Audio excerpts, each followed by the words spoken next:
নমস্কার বন্ধুরা, journey with মৌ চ্যানেলে তোমাদের প্রত্যেককে ওয়েলকাম জানাই। আশা করি তোমরা প্রত্যেকে ভালো আছো, আমিও ভীষণ ভালো আছি। আজ আমি চলে এসেছি শীতের নানা রকম সবজি দিয়ে ট্যাংরা মাছের একটা পাতলা ঝোলের রেসিপি নিয়ে। আশা করি এই রেসিপিটা আমি যেভাবে রান্নাটা দেখাবো সেইভাবে যদি তোমরা একবার বাড়িতে বানিয়ে করে খাও তাহলে অবশ্যই তোমাদেরও ভালো লাগবে। আর আমার ভিডিও দেখে ভালো লাগলে অবশ্যই আমার চ্যানেলটাকে লাইক, কমেন্ট, শেয়ার আর সাবস্ক্রাইব করে আমার পাশে থাকবে, এইটুকু আশা রাখবো। অসাধারণ হয় এই রেসিপিটা খেতে। শীতকালীন সবজি দিয়ে এই রান্নাটা করা হয়। তো চলো রান্নায় ঢুকে যাই। তো দেখো আমি কড়াই বসিয়ে দিয়েছি আর কড়াইতে দিয়ে দিয়েছি পরিমাণ মতো সরষের তেল। পুরো রান্নাটাই কিন্তু সরষের তেলে হবে। এরপর আমি মাছগুলোকে ছেড়ে দিচ্ছি। তো এই ফাঁকে তোমাদের বলে রাখি বন্ধুরা, মাছগুলোকে ধুয়ে কেটে পরিষ্কার করে নিয়ে মাছগুলোকে আমি মিনিট 10-এর জন্য লবণ হলুদ দিয়ে আগে থেকেই মেখে রেখেছিলাম। তো দেখো মাছগুলোকে তেলে দিয়ে দেওয়ার পরে সুন্দর করে মাছগুলোকে এপিট ওপিট করে আমি ভেজে নিলাম। একটু মাছটা আমার হাতে ভেঙে গেছে, তোমরা একটু সাবধানে ভাজবে যাতে না ভাঙে। এবার আমি সেকেন্ড ব্যাচের মাছগুলো ঠিক একই পদ্ধতিতে ভেজে নেব। তো দেখো আমি সেকেন্ড ব্যাচের সব মাছগুলোই তেলের মধ্যে দিয়ে দিলাম এবং আমার এই মাছগুলোও ভাজা সুন্দর করে হয়ে গেছে। এবার এই মাছগুলোকেও আমি আবার সুন্দর করে তুলে নিচ্ছি। তোমরা অবশ্যই এই রেসিপিটা কিন্তু আমি যেভাবে বানাচ্ছি সেইভাবে একবার করে খেয়ে দেখো। তো এবার তেলটা তো আমার ভালো রকমেরই গরম রয়েইছে, তার মধ্যে আমি দিয়ে দিলাম 1/2 চামচ মতো কালো জিরে।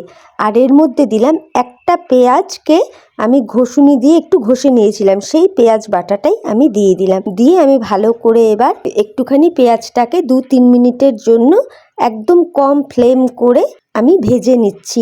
এতে হবে কি পেঁয়াজের কাঁচা গন্ধটাও চলে যাবে আর সুন্দর একটা লাল লাল ভাব আসবে। এরপর আমি দুটো মাঝারি সাইজের আলুকে এরম মাঝখান থেকে কেটে নিয়েছিলাম, সেই আলুগুলোকে আমি দিয়ে দিলাম আর সাথে দিয়ে দিচ্ছি কেটে রাখা শিমগুলোকে।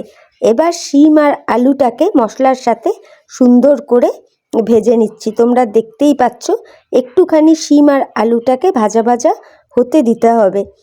এরপর আমি এর মধ্যে অ্যাড করছি 1 চামচ হলুদের গুঁড়ো, 1 চামচ লাল লঙ্কার গুঁড়ো, মানে এটা কাশ্মীরি লাল লঙ্কার গুঁড়ো। এরপর দিয়ে দিলাম এর মধ্যে 3টা কাঁচা লঙ্কা। ঝালটা তোমরা তোমাদের টেস্ট অনুপাতে দেবে, ঠিক আছে?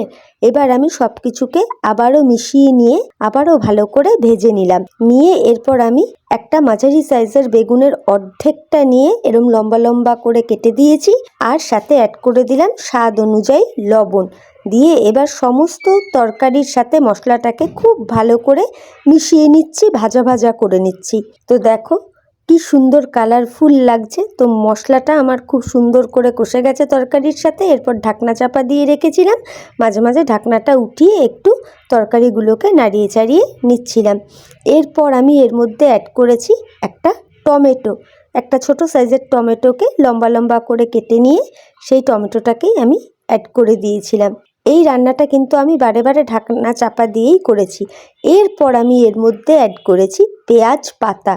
তো তারপরে আমি পেঁয়াজ পাতাটা অ্যাড করার পর আমি খুব ভালো করে সমস্ত সবজিগুলোকে কষিয়ে নিচ্ছি। তোমরা আশা করি বুঝতেই পারছো। দেখো আমার সমস্ত সবজিটা কিন্তু খুব ভালোভাবে কষেও গেছে। এরপর আমি আবারও ঢাকনা চাপা দিয়ে দিলাম মিনিট 2-3-এর জন্য। তো এরপর আমি ঢাকনাটাকে তুলে নিলাম। দেখো সবজি থেকে একটু জলও বেরিয়েছে, টমেটো থেকেও জল বেরিয়েছে। ওই জলেই কিন্তু আমার আলুটাও সুন্দর করে সেদ্ধও হয়ে গেছে। এরপর আমি এতে পরিমাণ মতো জল দিয়ে দিলাম। যেহেতু এটা পাতলা ঝোল হবে সুতরাং জল তো অ্যাড করতেই হবে, তাই না? তো জলটা দিয়ে এবার আমি খানিকক্ষণ ওয়েট করব ঝোলটা ফুটে ওঠার জন্যে। আর দিয়ে দিলাম সামান্য একটু চিনি। এরপর আমি আবার ঢাকনা চাপা দিয়ে মিনিট 5-এর জন্য ওয়েট করলাম। তো দেখো মিনিট 5 আমার হয়ে গেছে, ঝোলটাও খুব সুন্দর করে ফুটে উঠেছে। এরপর আমি ভাজা মাছগুলো এতে সুন্দর করে অ্যাড করে দিলাম। এবার অ্যাড করে দিয়ে একটু সুন্দর করে মাছগুলোকে সাজিয়ে দিচ্ছি যাতে মাছগুলোর ভেতরে পুরো এই ঝোলটা ঢোকে। এতে হবে কি মাছগুলো আরও সফট হয়ে যাবে, এই আর কি। তো ওই জন্যই আমি খুন্তি দিয়ে মাছগুলোকে ভালো করে ঝোলের সাথে একদম মিশিয়ে নিচ্ছি। এরপরে আমি খানিকটা ধনেপাতা এর উপরে ছড়িয়ে দিলাম। তো ব্যাস, এই রান্নাটাতে আর কিছু করার নেই। একদম আমাদের সুন্দরভাবে তৈরি শীতের সবজি দিয়ে ট্যাংরা মাছের পাতলা ঝোল। অসম্ভব টেস্টি একটা রেসিপি। প্লিজ বন্ধুরা, তোমরাও বাড়িতে এইভাবে একবার করে খেয়ে দেখো, এইটুকু রিকোয়েস্ট করব। তাহলে চলো, আজকের মতো আমি ভিডিওটা এখানেই রাখছি। প্রত্যেকে ভালো থেকো, সুস্থ থেকো। দেখা হয়ে যাবে নতুন কোনো একটা ভিডিওর সাথে। Tata, bye, love you all. ও আরও একটা কথা, আজকের এই রেসিপিটা তোমাদের কেমন লাগলো অবশ্যই কিন্তু প্রত্যেকে আমাকে কমেন্ট করে জানাবে।